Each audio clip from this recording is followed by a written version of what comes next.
What is up, Dynasty Leaguers? Welcome back into another DLF YouTube channel video. Today we are going to be running through, just like we did last week, with my 3 wide receivers to target and 3 running backs to target in Dynasty startups. Today we're going to be running through 3 wide receivers that I'm looking to fade in Dynasty startups. So the exact opposite of the videos that we just did last week, and I'll be doing the same thing with my running backs as well. So today we're going to be getting into my wide receivers, just breaking them down as to why they are fades and why I believe that we should be looking at other players in similar ADP ranges instead of these 3 guys. So let's get right into the video.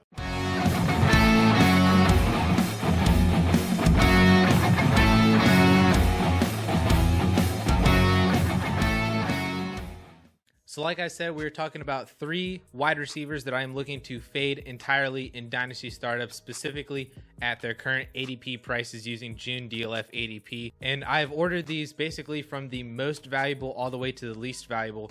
So I got 3 wide receivers here, and we can start with the very first one, the most valuable wide receiver that I'm looking to fade right now. And that is Michael Thomas, the current wide receiver 12 in ADP, 36th overall in 1 quarterback leagues, 55th overall in Superflex. And this is honestly hard to call a wide receiver a fade when he has been a top 7 fantasy wide receiver in 4 of the last 5 years. And it's currently actually the cheapest that Michael Thomas has ever been since the start of 2017. But when you look at his career, his numbers literally improved in almost every category every single year, right? So from his rookie year, he had 121 targets, and that climbed and stayed in 2017, 2018 in that high 140 range. Then we had that monstrous 2019 year with 185 targets. His receptions climbed just from all those targets as well. His yardage climbed, obviously, because he was receiving more targets. He was receiving more receptions, so his yards increased as well. And his touchdowns have stayed. Basically, he's had 9 in 3 years, 5 in that one other year, minus last year as well. But then last year, of course, obviously was very rough for him because of injury, but he still averaged 9 targets, 7 receptions, 85 yards, and 0 touchdowns with Taysom Hill in 4 games, which was an average of 16 points per game without even scoring touchdowns. So that's all well and good. That's all really good. But Addison, why is he a fade, you might be asking? Well, number one, I think that the situation at quarterback is a major unknown right now. It's basically a fight between Taysom Hill and Jameis Winston. We don't really know who is going to win that, competition. It could be Taysom Hill because we know that Sean Payton really loves Taysom Hill. He was the guy who got the call last year when Drew Brees went down. It could also be Jameis Winston, obviously a guy who's had previous starting experience, especially a lot more than Taysom Hill with the Tampa Bay Buccaneers, although it didn't really come with much success, NFL-wise, winning games. He was very good for fantasy, but was not a good NFL quarterback with the Tampa Bay Buccaneers. So there is that competition going on. And I mean, yes, he averaged 16 points per game with Taysom Hill last year in a small 4-game sample size. I think that could definitely continue, especially because Michael Thomas is basically the only other target in the receiving game outside of Alvin Kamara. But then again, is Winston like that much better than, Taysom Hill for Thomas for fantasy? I'm not entirely sure if he's that much better. Maybe if he scores some touchdowns in there, obviously that would be a lot better. But is the target share still going to be there with Jameis Winston? Is it going to remain the same as it was with Taysom Hill last year? There's a lot of different variables.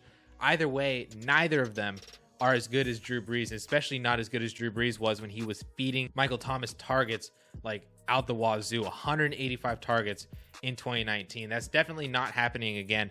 And even if he gets anywhere from like 130 to 145, 50 targets like he was in 2017 and 2018, we're still talking about a guy who's a back-end wide receiver 1 rather than a top-end wide receiver 1, which makes much more sense given his wide receiver 12 ADP. The other thing as well that I want to mention is why he's a fade is that he is 28 years old right now, which isn't necessarily a problem now, currently, but he is the second oldest top 12 wide receiver 1 in ADP, right behind DeAndre Hopkins, who's 1 year older than him. And that 28, 29-year-old range is about the age where no matter what you do, no matter how good you are, you never increase in value just because the community is always going to value players that are 5 or 6 years younger than you, especially all these guys that are coming up like Jamar Chase and all these other players who are already potentially ahead of him or even just right there with him. He's never going to be able to climb in value because that age is not dropping from here on out.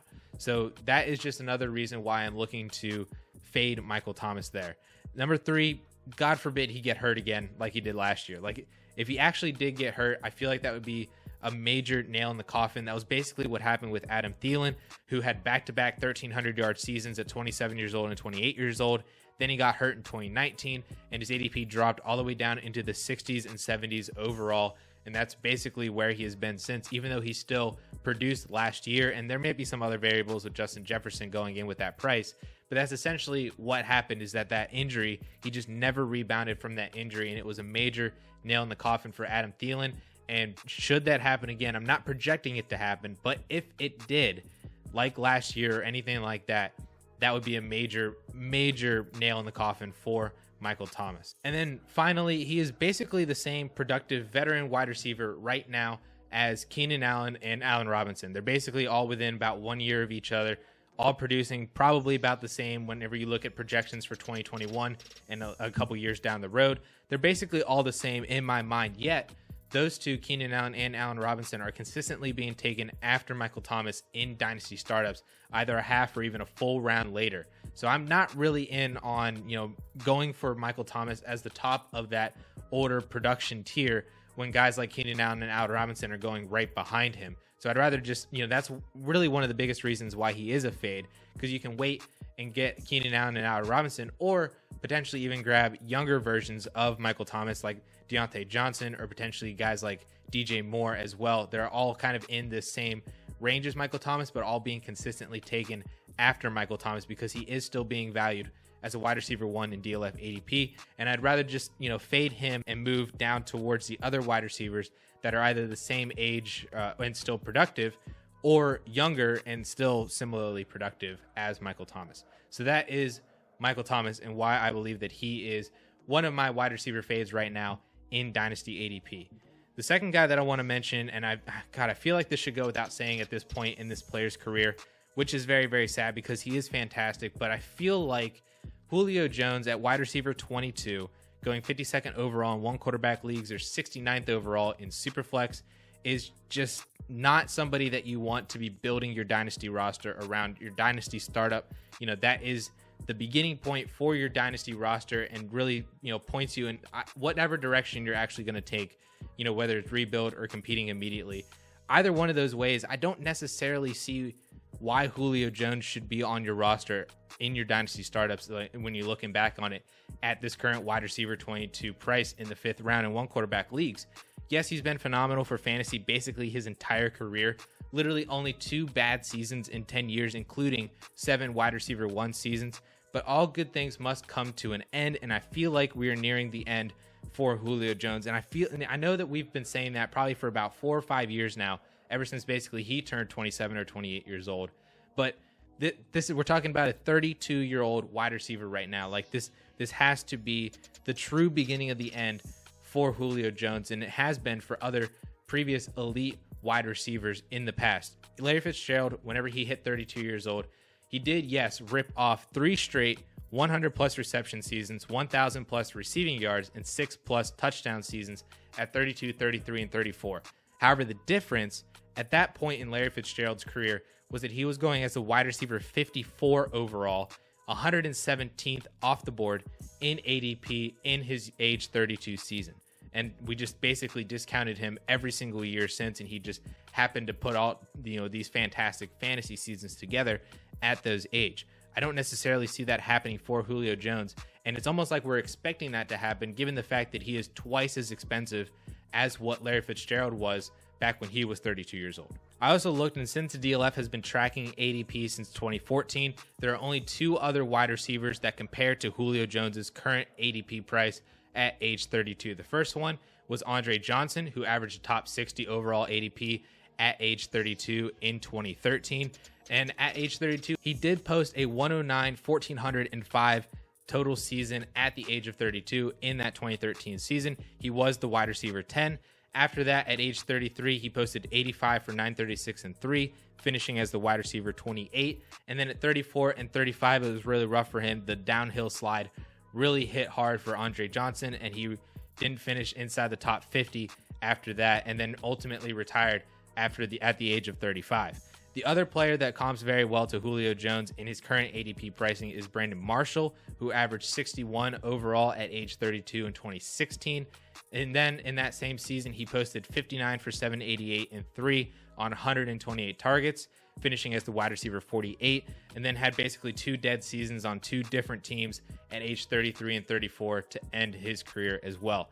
So I think those 2 players ultimately really show Julio's potential end to his career, right? He made that switch to the Tennessee Titans, and we can talk about the Tennessee Titans because when it comes to fantasy production, which is ultimately the real reason why you're drafting Julio Jones that high at age 32, you know that he's not going to get the same volume as he has in Atlanta. So he's going to have lower fantasy production. So that wide receiver 22 might sound like a solid projection for his redraft value for just 2021, but that's not where his true dynasty value should really lie, especially because if that end is going to be very, very near and Julio Jones takes on this role as more of a mentor and kind of a decoy that can still produce with the ball in his hands, but more so as a decoy, as a wide receiver 2 to AJ Brown in this Tennessee Titans offense, and as more of like a role player than a true star elite wide receiver, that ultimately can be the role and kind of the slide down towards the end of Julio Jones's career. And I do not want to be the guy that spent a wide receiver 22 5th round price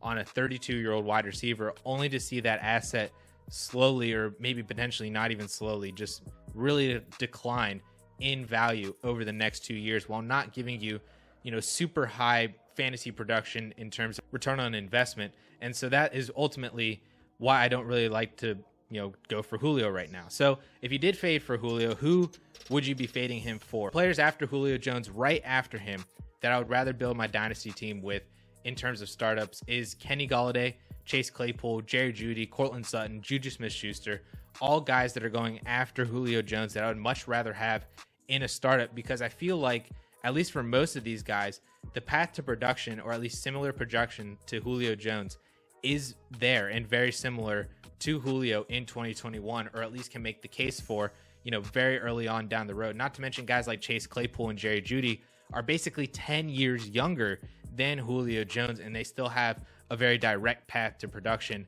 if not this year, then definitely next year as well. And even if you still want an older veteran with similar production, look at guys like Robert Woods or Cooper Kupp going over a round later than Julio Jones, or Adam Thielen going 2 rounds later. I like all 3 of those guys at a much cheaper price than what you'd be paying for Julio Jones right now in your dynasty startups. So that is my number 2 wide receiver to fade after Michael Thomas in startups, Julio Jones. Unfortunately, it's very sad to say, I know, but all good things must come to an end. The final third player that I really want to talk about is DJ Chark, wide receiver 32, 68th overall in 1 quarterback leagues, 98th overall in Superflex. And this was kind of unfortunate for me because Andy Holloway from the Fantasy Footballers actually beat me to this one from a Fantasy Footballers episode about a week ago. But I still want to repeat this because I still truly believe that DJ Chark needs to be a fade and should be almost entirely avoided in your dynasty startups. And I'd be really looking to trade him off if you have DJ Chark in your rosters and dynasty leagues right now. Looking at Chark's career stats, he had a rough rookie season, obviously, 32 targets in 11 games. There wasn't much going on there.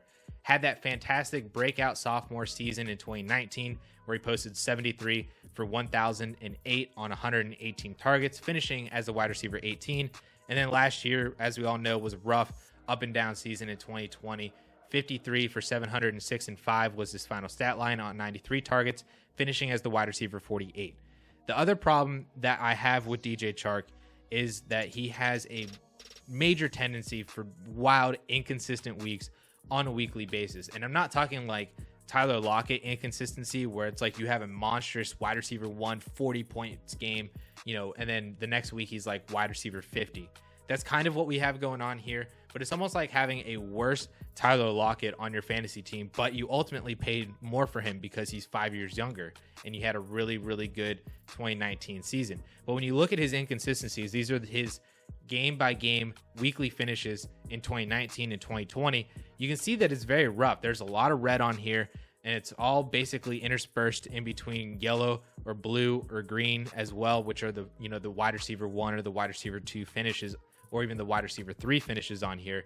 But there is a lot of red and a lot of green intermixed just very sparingly in here. And I don't want that from my wide receiver, maybe a wide receiver like DJ Chark. But again, that's just a wild inconsistency that we don't need from him at that wide receiver 32 price, especially whenever the true guy who can do this for you, Tyler Lockett, is much, much cheaper than DJ Chark right now. But you might be saying, well, I held on to DJ Chark because I knew they were getting Trevor Lawrence though. So that obviously has to make things better, right? And maybe, to me, that's a maybe. I'm not really sure. In 2019, he had a 25% target share already, and that was good at the end of the year, but killed you weekly throughout the season.